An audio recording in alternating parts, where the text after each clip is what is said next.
សួស្តីទាំងអស់គ្នាសូមស្វាគមន៍សាជាថ្មីមកកាន់ Channel មេងចង់ហើយថ្ងៃនេះដែរយើងនឹងទៅមើលពីរបៀបនៅក្នុងការបន្ថែមអ្នកទទួលប្រាក់តាមរយៈ App SBI Remit ដោយដកជាសាច់ប្រាក់តាមរយៈ Wing ធនាគារ ABA និងធនាគារផ្សេងៗទៀតដែលជាដៃគូសហការ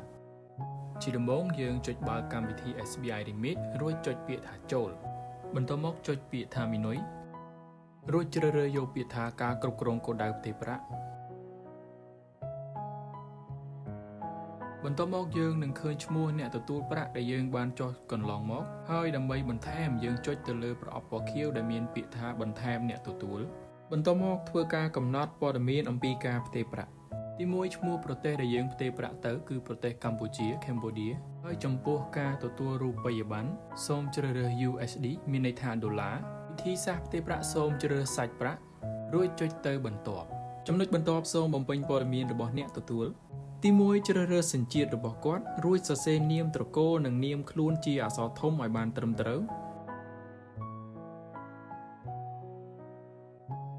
រួចជ្រើសរើសភេទនិងបំពេញថ្ងៃខែឆ្នាំកំណើតរបស់គាត់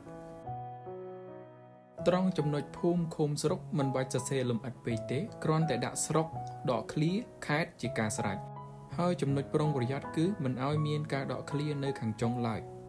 ចំណុចបន្ទាប់ប្រទេសខេត្តរដ្ឋសូមសរសេរ Cambodia ជាអក្សរធំចំណុចបន្ទាប់សូមជ្រើសរើសទំនាក់ទំនងរវាងយើងនិងអ្នកទទួលហើយមូលហេតុដែលយើងផ្ញើប្រាក់ទៅកាន់គាត់រួចចុចទៅបន្ទាប់នោះយើងនឹងឃើញព័ត៌មានដែលយើងបានបញ្ចូលមុននេះសូមផ្ទៀងផ្ទាត់ប្រសិនបើមិនមានកន្លែងខុសទេសូមចុចទៅបន្ទាប់